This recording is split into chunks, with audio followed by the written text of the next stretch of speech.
या साडीवरची ही जी डिझाईन आहे ना, ती मला आज संपूर्ण साडीवरती करून घ्यायची होती. पण तुम्हाला माहिती आहे, लवकरच आपण एक नवीन सुरुवात करतोय. त्यासाठी सुद्धा मला काही खरेदी करायची होती. त्यामुळे भर उन्हात आम्ही बाहेर निघालो होतो. मला काही इनडोअर प्लांट्स घ्यायचे होते. आता यांचं म्हणणं होतं, की हे जे झाड आहे ना, हे इनडोअर प्लांट आहे. म्हटलं, "मग तुम्ही उन्हामध्ये का ठेवलंय?" त्यामुळे म्हटलं, "राहू दे.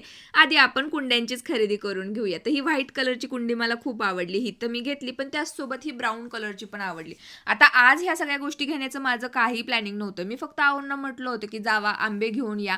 पण त्यांचा काय मूड झाला काय माहिती. मला म्हणाले, की "चल, आपण दोघं पण जाऊ." आता आंबे राहिले बाजूला, पण बाकीचीच सगळी मी खरेदी करून घेतली आणि मग ते म्हणतायत, की "कुठनं बुद्धी सुचली आणि तुला मी घेऊन गेलो."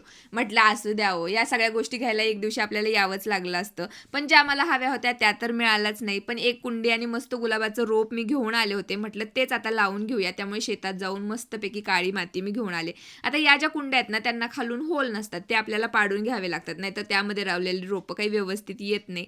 खाली पण मी थोडीशी माती टाकली आणि हे गुलाबाचं रोप मी घेऊन आले होते. इतका सुंदर कलर आहे याचा. आता किती दिवस टिकेल माहिती नाही. पटकन स्वयंपाक वगैरे आवरून घेतला आणि म्हटलं चला आता या साडीच्या नादी लागूया. फक्त पदरावरती ही डिझाईन आहे. ही डिझाईन ना मला संपूर्ण साडीवरती करून घ्यायची आहे. आधी विचार केला होता की किती सोपं काम आहे, पण करायला घेतल्यानंतर समजलं की सोपं नाही, अवघड काम आहे.